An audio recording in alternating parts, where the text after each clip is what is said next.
1. My second wife. She is closer to me than my shadow. She's as precious as the sky. In my almost empty Brooklyn apartment, my second wife, Chiesa, aimed and then fired sharpened knives into the corked wall. I had taken everything out of this place, but the cork seemed permanent to my project bedroom. It had served as my target practice for 7 years, and unlike me and my family, it did not want to leave. Go stand over there for me, she said sweetly as she locked her silver gray eyes into mine. I looked at her and said nothing. My smile broke out naturally. Don't smile at me, she said with a straight face. Every time it's time for us to fight, you flash that smile. She must not have figured out that she brought that smile out of me and so much more. It was because of my love for her that I held on to the keys to this place, where I wouldn't even allow my mother, Uma, my first wife, Akemi, or my sister, Naja, to ever again step foot. I walked to the cork wall like she wanted. I leaned back, my hands in my Gerbeau jean pockets. She narrowed her eyes and hurled a knife at me. It cut through the still, stale air that was typical in the projects and sliced through my fitted. I didn't flinch. She saw that, and inside of 7 seconds, she outlined my head and shoulders with 8 knives, rapidly fired by her quick and accurate combination of eyes and fingers. You going to kill me with my own knives? I asked her. She walked towards me slowly until only noses separated her and me. She pulled each knife down from the cork. Now, you do me, she said, handing me the knives. Her breast pressed against my chest, and her unusually long lashes brushed against mine.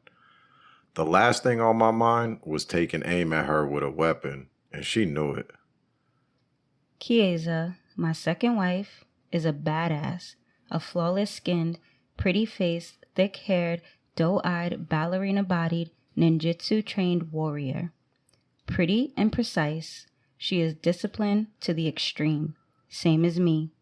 Yet, she is the only one alive who could move me off point, cause me to temporarily lose my balance and have to check myself.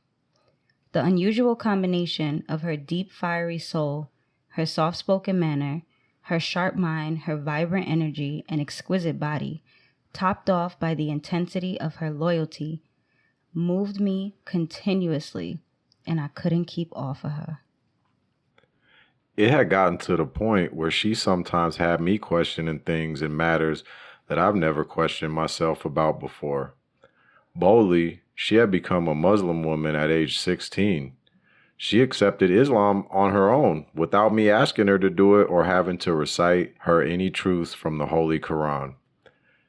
She reads the Quran for herself, loves each surah she studies and each ayat she learns. She uses every word in the book to challenge herself to become more beautiful in her wisdom and her deeds.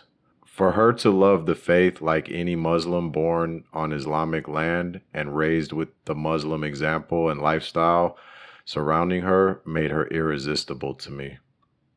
When anyone in her family tried to reverse Chiesa's mind, she would politely and calmly revere her angles of thought and her contentment. Once, one of her aunts said in front of her whole family, "A Muslim man can have more than one wife if he can treat them all equally. No man can treat 2, 3, 4 women equally, so that means he can really only have one wife. You're supposed to be smart enough to figure it out. It's like a riddle," her aunt said. Chiesa answered softly, correcting her aunt's interpretation. Treat us fairly. No woman wants to be treated equal to another because we are each different. We each enjoy our man in our own way. We each have our own thoughts, likes, dislikes, and hobbies. I don't want my husband to do the exact equal thing he does with his first wife with me, or to give me the equal exact gifts he gave her. Why would I want that? I just want him to love me how I, Chiesa, want to be loved. Us sharing the things that are unique to what we feel when we are together. I want us to enjoy and make each other feel good because we believe the same things. I want us to learn, earn, and fight together to be safe, secure, and happy. This is more than enough for me. Those words she spoke shut her one aunt up for some time, and I know she meant it.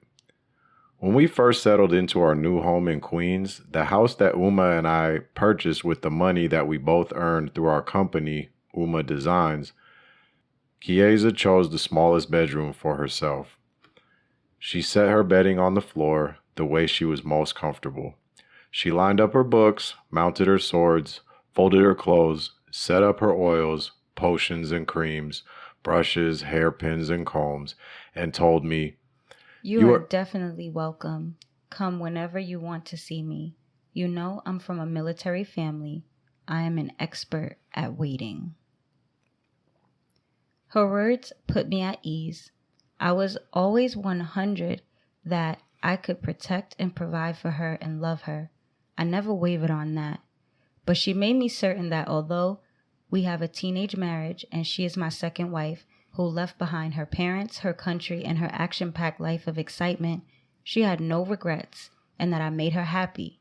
It felt good that even over time, she had zero doubt.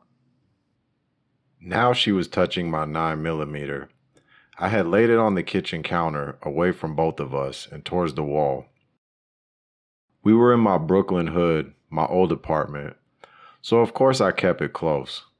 Her clear, polished, clipped, and curved nails and pretty fingers on the black steel aroused me. But the way she held it revealed she didn't have no experience with the piece. Chiesa is a bow and arrow kind of girl, not to be taken lightly. She could fire something into you to rock you into a temporary sleep or send you all the way to heaven. Perfect vision when she fires. She met her mark whether it was your brain, your heart, or your family jewels. And she wasn't above poisoning her arrow tip before positioning it just right in her target's jugular. Her target would be coughing up blood, his own veins exploding, then choking him. How come you prefer guns? She asked me playfully. But I could tell she really wanted to know. She wanted to know and feel everything about me, and her inquiries were always subtle and sweet. The way she went about it would have me so open, I'd be telling her something I never shared with no one else. She mixed her curiosity and intellect with her seductions, and it was a powerful potion. I knew that she was really asking me because I know her and her mind. She was thinking, to a ninjutsu warrior, a gun is a weakness, a type of excuse not to use your hands and mind to the furthest degree, to confront any enemy and solve the problem. Any problem. The gun is the bottom line, I told her. The Japanese don't need them. Japan is the country that my second wife is from. She's African and Japanese, an exotic combination. I plucked her from a pretty place, a popular park in Tokyo that was filled with green fields, flowers, and an alluring forest. In that forest, there was only one house. Chiesa lived there with her only grandfather, the park ranger. There's peace in your neighborhood and in your country, I told her. Brooklyn brings the noise. Over here, there's certain times and situations where even the swiftest mind and hands move too slow. This block is not so bad looking. I like all the art on the bricks, she said, referring to the hood graffiti. And it's kind of cool how they're setting up for that block party outside today. The music is loud, but it sounds nice, and the people seem like they could become our friends, she said cheerfully. I bet if you didn't suspect them, she said softly, and trusted them a little more. I interrupted her. Don't sleep. These people will easily give a reasonable man a reason to use his trigger finger. I know that men and women were both created by Allah from one soul. Yet, I also know that men and women are different. Chiesa, the woman, is friendly, loving, emotion-filled, and hopeful. Besides, she's foreign to Brooklyn, hood, or any hood for that matter. She's a capable female fighter, but she's also innocent and naive and likely to underestimate evil. She and I are married, similar in some ways and in deep love, but I am a man born and trained to observe, detect, and perceive all potential threats. To defend, guard, protect, or attack and eliminate all real enemies who don't understand any language other than the rat-a-tat-tat or the boom of my millie. I have killed before for these same reasons. Chiesa has competed in sword fighting and martial arts and won.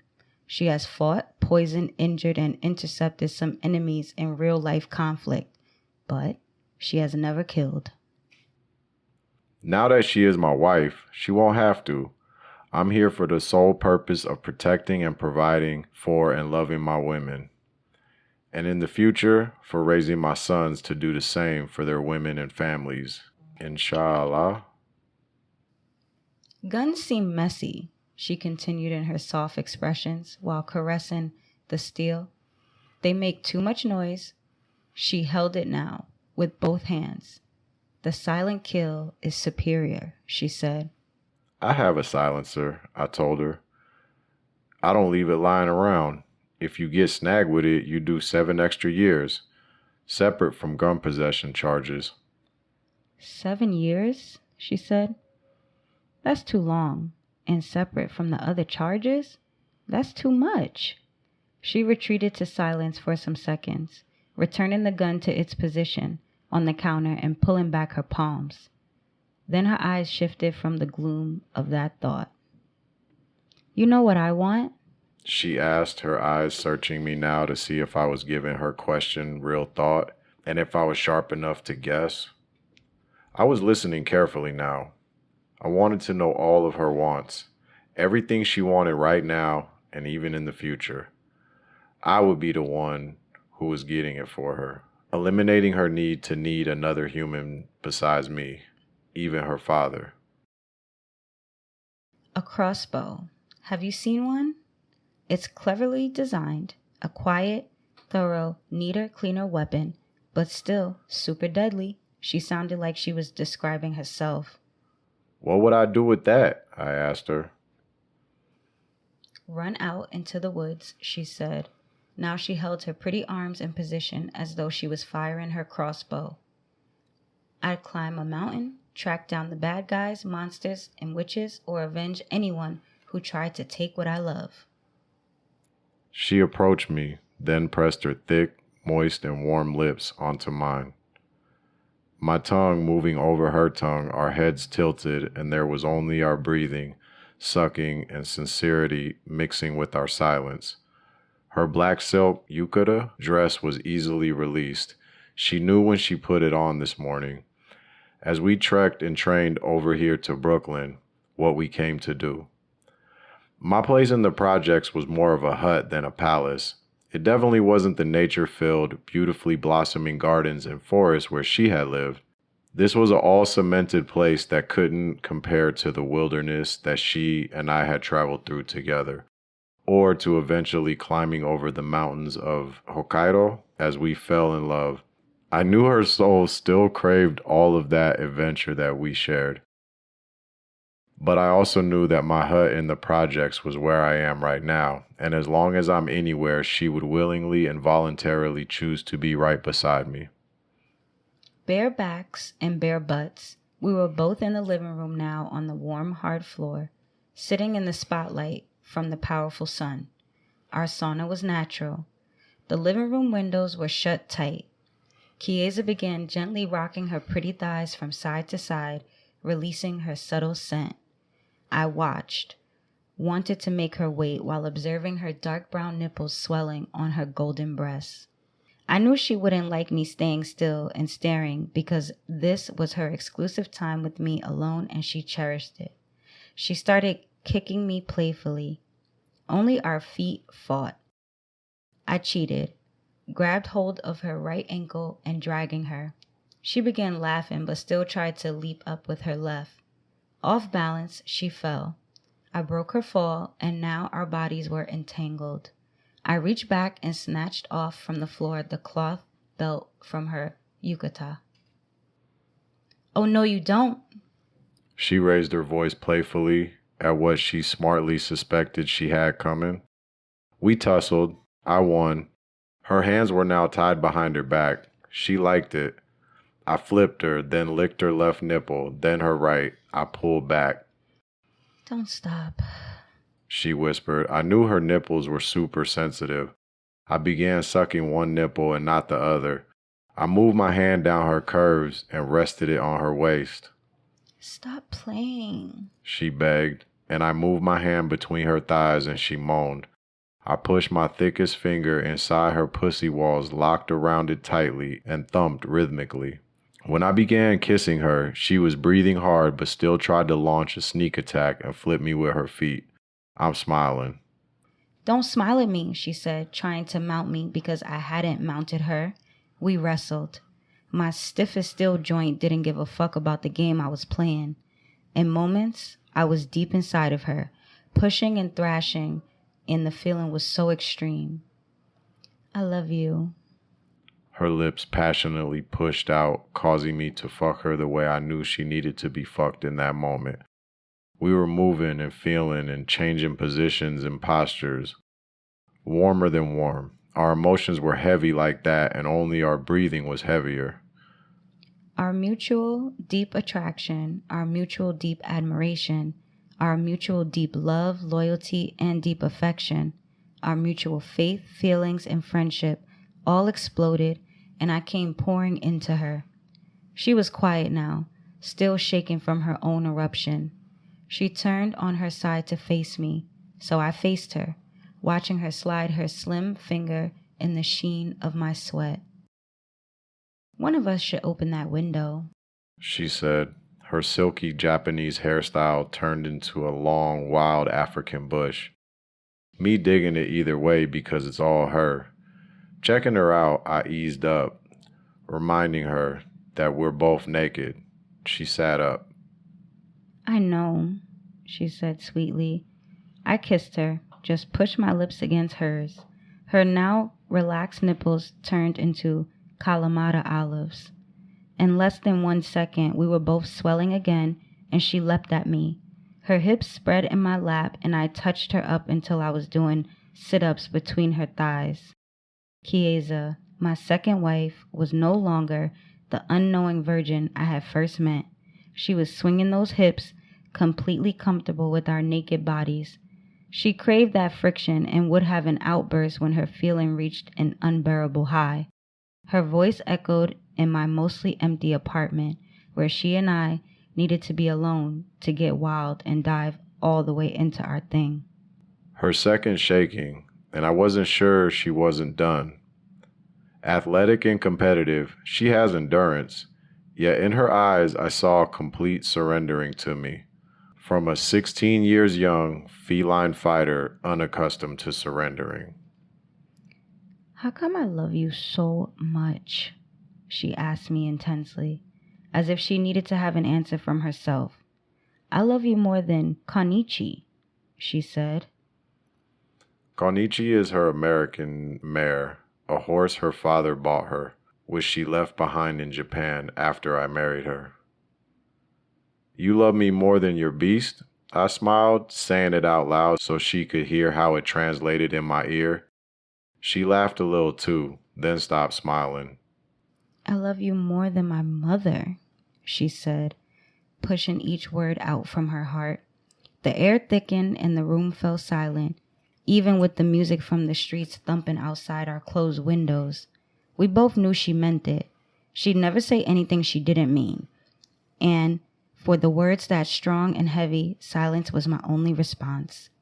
She knew I couldn't wrap my mind around ever considering the depth of my love for my mother, Uma, nor had I ever or would I ever or could I ever compare my love for Uma to my love for any other human. Still, her magnetic confession moved me, and I was making love to her now with an even deeper feeling than fucking. So deep it felt like a high-pitched sound. So high it could cause all eardrums to pop, then bleed. A feeling so meaningful it could push my life into existence and hurl the two lovers 10 years into the future within seconds. I tugged her clitoris and made her come so hard she gasped and inhaled some sounds that I had only ever heard in the jungle of South Sudan. Word. Happy birthday, I said. Her 17th birthday was 1 week away, but she and I were celebrating it in the only time we had available to be alone. I wasn't big on birthdays, mine or anybody else's, but she was that special to me. She looked into me and she said in her soft, slow, sultry way, I love you more than my father. Time stood still.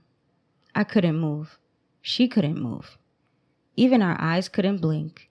Even the boom of the 808 bass that shook the speakers on the outdoor sound system shut down. The turntable needle got stuck and could only repeat a piece of the beat. For a split second, it seemed that even the fire-filled, brilliant sun had blacked out. unique, her unusualness attracted me. 12 clocks, 10 phone cards, and a huge lighted spinning globe were the first purchases of my second wife, Kieza Ioku Brown. As we moved into our new home in the borough of Queens, state of New York, I just took her to the stores where I knew the items she wanted to buy could be purchased, then watched as she walked around choosing carefully and intently. Of course, I carried her choices, her boxes and bags for her. She accumulated enough for me to go out and hail a cab and have the driver pop the trunk. In her first floor bedroom in our house, she lined her AAA battery-operated clocks on the shelf after setting each one. They were all the same model, but she set each of them to a different time. Where do you want the globe? I asked. 1 minute, she said as she began pulling books from a big box, rushing to stack and organize them on the floor. I should have bought you a table for this, I said as I realized she was using her books to build a stand. This is good enough. These are books I've already read, she said. She read them, but she couldn't leave them behind, I thought to myself. So I knew then how she felt about her books. I set the globe up on the book stand she built, plugged it in, and it glowed, colorfully outlining most of the territories on Earth. Helping her with these little things was a small task for me, yet, like the moon, she glowed with a grateful smile. On a short stack of same-size encyclopedias sat her baby blue-colored phone. Slim and feminine, it was curved nicely with glow-in-the-dark push buttons. She called it her blue phone. It was her own hardline hotline with a separate number from our house phone or our Uma Designs business phone. Only she could use her blue phone, and that was on purpose. Daddy will call me tonight at 11 p.m. It will be the end of the night here in New York. It will be 11 in the morning over in Tokyo. It will be 5 a.m. in London, England, and 8 p.m. in Los Angeles, California, and 8 a.m. the next day in Riyadh, Saudi Arabia. It will be 3 a.m. in Antwerp, Belgium, and in Zurich, Switzerland, and 6 a.m. in Johannesburg, South Africa. She pointed to each clock that she had set, and in Antarctica, she said. I smiled and repeated, Antarctica? She laughed and said, I was just checking to see if you were listening. So we bought 12 clocks so you could know what time it is in all of these regions of the world, I said, but it was more of an observation than a question. Hi, she said in her soft and energetic way, meaning yes in her Japanese language. Daddy never says exactly where he is, but he will tell me which country he is in. I look the country up on the globe so I know where he is exactly, what's surrounding him, and what time zone it has. And if by any chance he's going to be in a certain place for more than one night, and if he is willing to give me his phone number, I can use these phone cards, and that way I won't run up a big phone bill. Then I can check these clocks to know exactly what time it is, where Daddy is stationed. That way I won't accidentally wake him when he sleeps. She exhaled, not being used to so much talking, except when she is excited about her father. I just looked at her. attracted to her passion, yet very aware of her anxious and deep love for her 6'8" black-skinned African American brute of a father. A man of 50 faces who only showed his daughter one, and she believed that was the only face he had. She spoke about him with great affection as though he was her teddy bear and her anchor and her hero. Daddy, who called her every other day, at any time he wanted to, with no consideration for our schedule or time zone. Sometimes only had 10 seconds of convo to share. He'd say, "I just wanted to hear your voice and be sure you're happy and okay." Daddy, who was a serious weak spot for his daughter, who he could hardly ever see in person because of his work, so he filled the absence of his presence in her life with presents. Expensive gifts given on each of her birthdays and on selected Christian holidays. He gifted her anything she asked him for with only one rule. She couldn't ask him to come home on any particular day at any particular time. He would come on his own schedule, unannounced and by his own choice. My wife marked time by her father's presence and absences.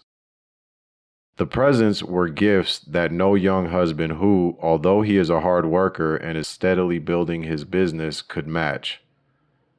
Daddy, a general in the American military. Daddy, who had declared war on me when he realized his daughter's heart had been swept away by a young Muslim man who was born on the other side of his world. Daddy, who played deadly games with my life because he could.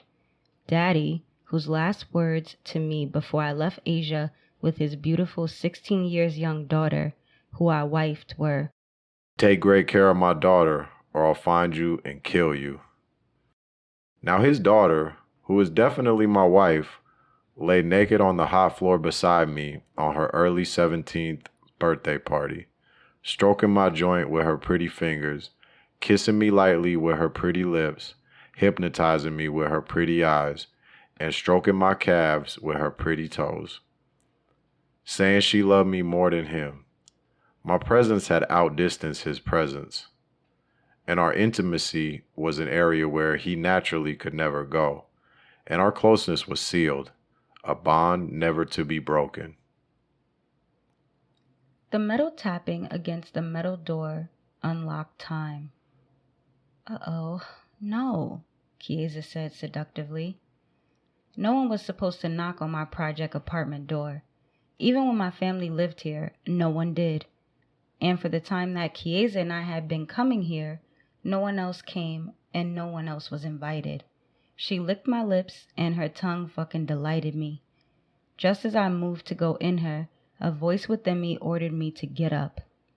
Chiesa leapt up a fourth of a second after me and began collecting her clothes from the living room floor. I nodded for her to go into my bedroom. I stepped into my basketball shorts, then my jeans. Easing up the metal shutter of the peephole, I saw hazel eyes, black lashes, and a red hijab. It was Sudana, a 16 years young Sudanese girl who lives way out in the Bronx. But now she was standing alone on the other side of my door, in the dark, dangerous corridor of my Brooklyn project, uninvited. I never gave her this address, and she had never, ever been here before. I felt a bad feeling as I quickly unlocked and yanked the door open. "Uma," was all I said to her. She smiled calmly and said, "Your Umi is perfectly fine. She's still at my house with my mom at the women's meeting." Relieved that my sudden and dark intuition was wrong and that this was not an emergency and that my mother was safe as she should be, I turned my attention to Sudana, waiting to hear her reason for coming and what she wanted. "Are you going to continue to block the entrance or will you invite me in?" she asked. Actually, I wanted her to disappear, leave, so I could get back to my wife. I knew I had to be cautious, though, and careful and courteous. Sudana and my mother are close. Sudana's father and I had done good business together. And for the time that I have recently been traveling in Asia, Sudana's whole family had taken care of my Uma and my sister Naja for more than a month. I owed her to be grateful. I saw her eyes moving over my chest, admiring my body. In haste, I was shirtless, unzipped, and beltless, sockless. I stepped back from the door so she could enter. I locked it behind her, then quickly picked up my t-shirt and pulled it on. When I turned back to her, she was unwrapping her hijab, which in our faith and in this situation was forbidden.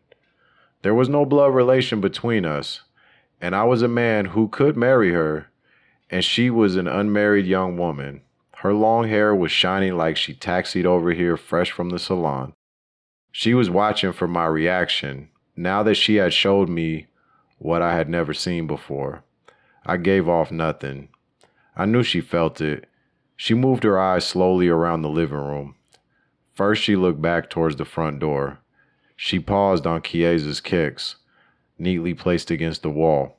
She turned again, her eyes landing on Chiesa's bangles lying on the counter next to the slingshot that she keeps strapped around her right thigh beneath the skirt of her yukata. She paused over the bento box Chiesa had packed and stacked with some foods for our project picnic.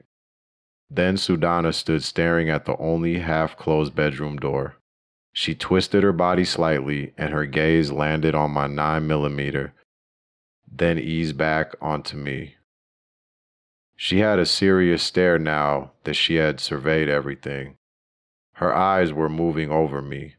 The love that she was searching for in me wasn't there. My heart was full, and the scent of my wife's and my love-making still hung in the stagnant air. Perceptive, Sudana switched from speaking the English she had been using to speaking only in Arabic. She realized Chiesa was here with me and somewhere listening closely. She also knew that Chiesa could not speak or understand Arabic, but of course, I could. Chiesa remained quiet and out of sight. Even that aroused me. I need to speak some private words, just for your ears, she said in Arabic. You could have waited to tell me whatever you have to tell me when I pick Uma up from your house later on, I said in Arabic. It's not smart or safe for you to just show up here.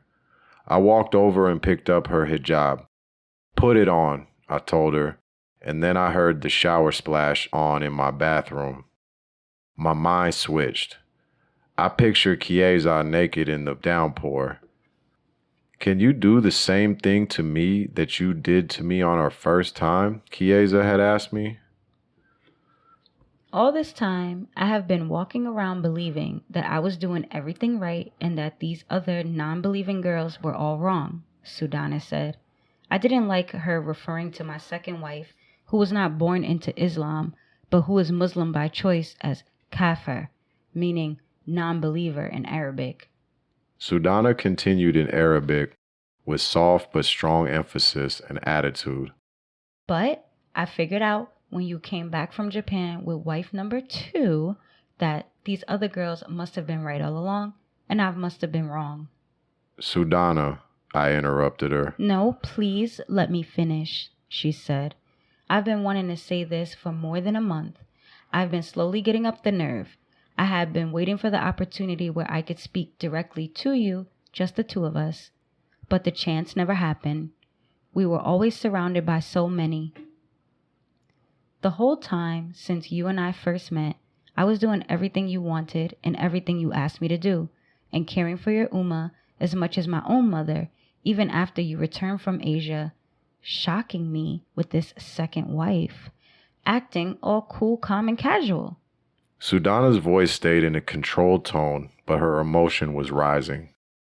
So I let her get it all out. It didn't matter. If anything she was saying was against Chiesa as my second wife, she was walking down a dead end. I met Chiesa in the sky, somewhere over the Siberian mountains. She was asleep on a flight wearing her naturally long cornrows braided like streaks of lightning. Between her breasts was a gold first-place medal. When Chiesa and I stood face-to-face and eye-to-eye in Narita Airport, processing through customs, the thought that came to me and dropped directly into my mind about Chiesa was, She seems like a gift from Allah. And if Allah had given me Chiesa, only Allah could take her away. La Qadar Allah. God forbid. Sudana would have to chill and learn that she couldn't love me by force or keep a count or a scorecard, somehow declaring herself the winner. True, I had always known Sudana is a beautiful Sudanese young woman who had feelings for me, but the timing between me and her was always off. You couldn't see me. When I was covered, you overlooked me. So, I wanted to give you a chance to see me clearly, she said, holding the fabric of her hijab in one hand. Take a look, she said, peeling off her light jacket, the one I'm sure she had to wear to get past her mother and father and brother's inspection. And besides them, all of the Sudanese women at the meeting in the basement apartment of her house.